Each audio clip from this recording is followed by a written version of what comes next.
தன் தொழிலை இழந்தான், உறவுகளை இழந்தான், ஆன்மீகத்தை இழந்தான், தன்னம்பிக்கையை இழந்தான். இறுதியில் தன் வாழ்வையே முடித்துக் கொள்ளலாம் என முடிவெடுத்தான். அடர்ந்த காட்டுக்குள் வேகமாக ஓடினான். மீண்டும் ஒரு முறை கடைசியாக இறைவனிடம் பேசி பார்க்கலாம் என யோசித்தான்.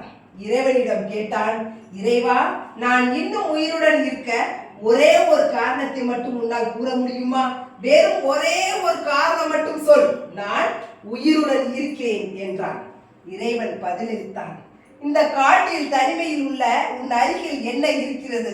வெறும் புற்களும் உயர்ந்து வளர்ந்த மூங்கில் மரங்கள் மட்டுமே.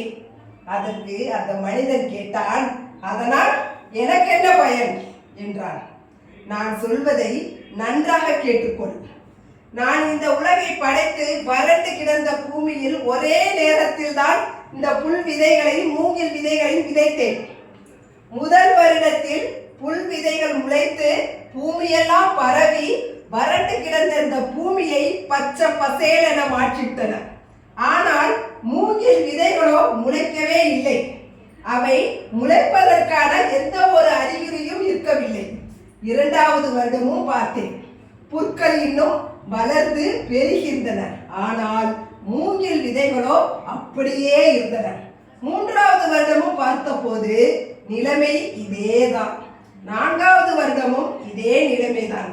ஆனால் ஐந்தாவது வருடம் பார்த்தபோது ஒரு மூங்கில் விதை மட்டும் முளைவிட்டிருந்தது. அந்நேரம் புற்களுடன் ஒப்பிடும்போது அது மிகவும் சிறிய செடியாகவே இருந்தது. ஆறாவது வருடம் பார்க்கிறேன், 100 அடிகளுக்கு மேல் வளர்ந்த மூங்கில் மரங்கள் பூமி எங்கும் வளர்ந்திருந்தன. புற்களை விட பல மடங்கு உயரமாக வளர்ந்திருந்தன. 5 வருடங்களாக மூங்கில் விதைகள் ஏன் காத்திருந்தன? அவை எந்த காலநிலையையும் சகித்துக் கொள்ளும் ஆற்றலை 5 வருடங்களாக கற்றுக்கொண்டது. மிக உயரமாக வளர தம் வேர்களை பலப்படுத்திக் கொண்டது. தன்னை போதுமான அளவு பலப்படுத்திக் கொண்டதும் முளைக்க ஆரம்பித்தது. இப்போது எந்த ஒரு பருவநிலை மாற்றத்தையும் தாங்கும் சக்தி மூங்கிலுக்கு உண்டு. நான் எனது படைப்புகளுக்கு அவற்றால் தாங்க இயலாத எந்த சவாலையும் கொடுப்பதில்லை. அதே போல்தான் நீயும் அப்படித்தான். என்னை பொறுத்த வரையில் நீ இன்னும் முளைக்கவே ஆரம்பிக்கவில்லை. இப்போதுதான் நீ வாழ்வில் ஏற்படும் சிக்கல்களை அறிந்து கொள்கிறாய். அவை உன் வாழ்வில் ஏற்படுத்தும் சவால்களை பற்றி கற்றுக்கொள்கிறாய். நீ இப்போதுதான் உன் வேர்களை பலப்படுத்திக் கொண்டிருக்கிறாய். அதனால் தான் உன் வாழ்வையை முடித்துக் கொள்ள முடிவெடுக்கும் அளவுக்கு துணிச்சல் உனக்கு வந்திருக்கிறது. நீ துணிச்சலாக முடிவெடுக்க வேண்டியது உன் வாழ்க்கையை முடித்துக் கொள்வதற்காக அல்ல.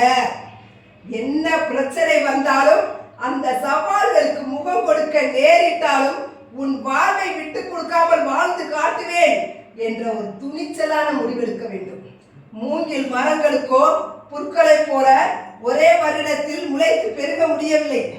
ஆனால் புற்களுக்கோ மூங்கில் மரங்களை போல் உயரமாக வளர முடியவில்லை. உன் வாழ்க்கையை மற்றவர்களுடன் ஒப்பிடுவதை முதலில் நீ நிறுத்து. உனது வாழ்க்கையை பயணம் வேறு, அவர்களின் வாழ்க்கை பயணம் வேறு. உன் வாழ்க்கை எனும் சவாலில் நீ வெற்றி அடைவதா அல்லது தோற்று போவதா என்பதை நீதான் முதலில் முடிவு செய்ய வேண்டும் என்று இறைவன் கூறி முடித்தான்.